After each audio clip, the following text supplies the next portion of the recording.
precisamos entender como é que a gente se expressa através da imagem, porque nós vivemos num mundo de imagens, né? Todo mundo cria imagem, todo mundo vê imagem o tempo todo e a gente faz isso de modo automático, né? Sem pensar. Já faz algum tempo que um, dois ou três fotógrafos muito famosos declararam a morte da fotografia. O primeiro deles foi o Sugimoto, Hiroshi Sugimoto, um fotógrafo incrível, né, que tem o maior respeito, maior admiração. E quando ele falou isso eu fiquei meio chocado. Eu falei, mas por que esse cara está dizendo isso? Né? Não é que é um idiota falando qualquer coisa.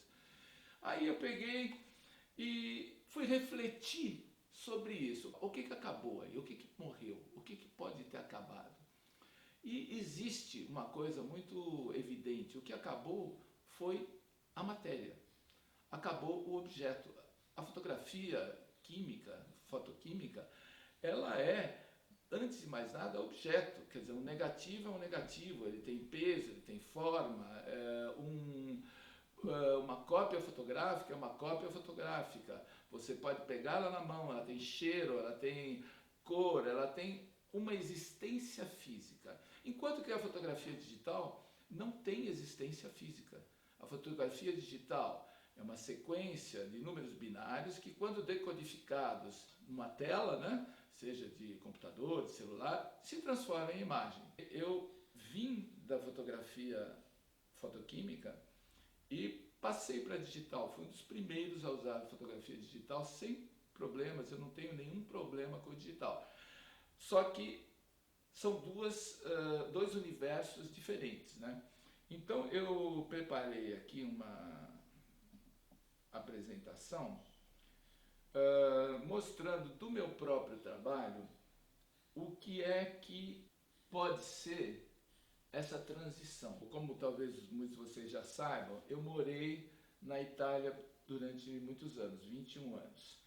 E quando eu saí do Brasil, eu estava um pouco cansado da fotografia comercial, então eu construí assim, um universo onde os trabalhos eles tinham uma sensação muito forte do que era a matéria fotográfica, né? Eu fabricava meu próprio papel fotográfico, então fiz uma primeira sequência de imagens que ainda tinha fotografado no Brasil, que são os nus, usando a emulsão espalmada no papel como se ela fosse uma tinta, mas aplicada, mal aplicada, porque eu queria a irregularidade, né?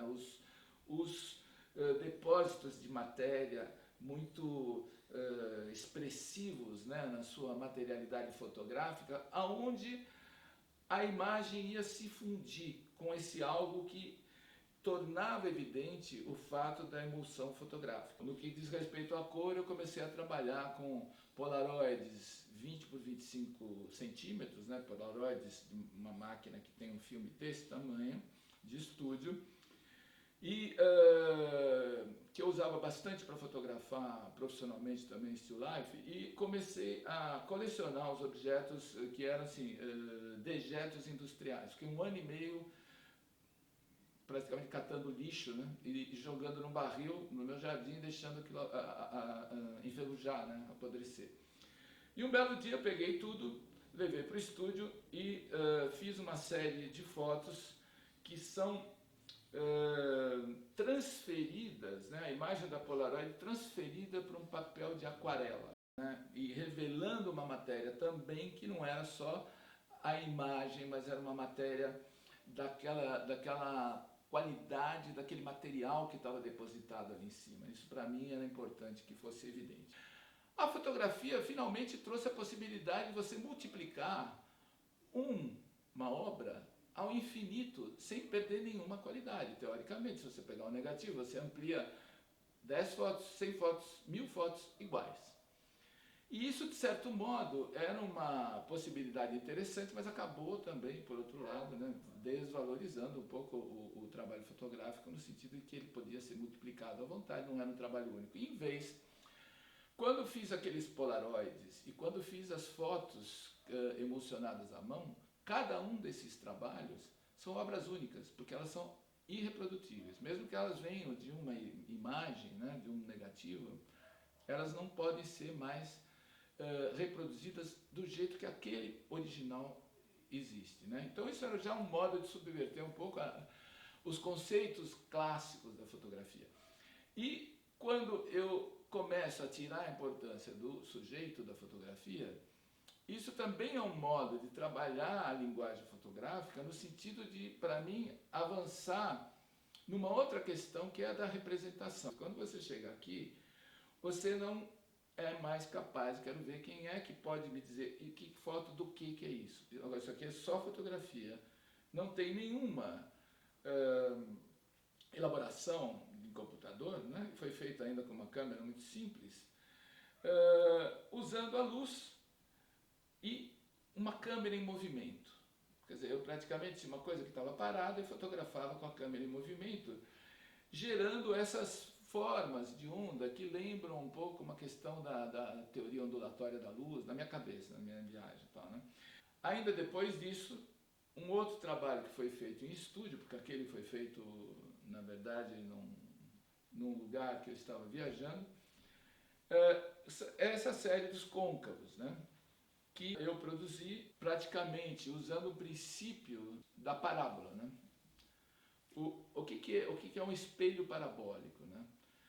Espelho parabólico é uma forma, né, um especular que você colocando no centro, no foco dessa parábola, um objeto, ele vai, ou uma luz, esses raios vão se difundir paralelos e serem projetados para fora.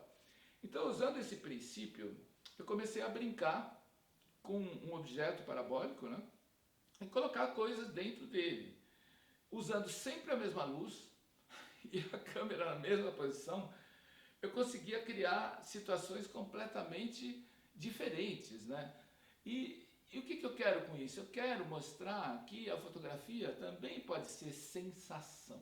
Ela não precisa ser identificada como alguma coisa, ela não precisa ser a fotografia daquele negócio, porque também aqui é quase impossível que alguém possa identificar o que é esse objeto. E isso foi produzido em digital. Por que eu fiz esse preâmbulo todo falando da fotografia fotoquímica e da fotografia digital? Porque nesse curso nós vamos fazer um percurso.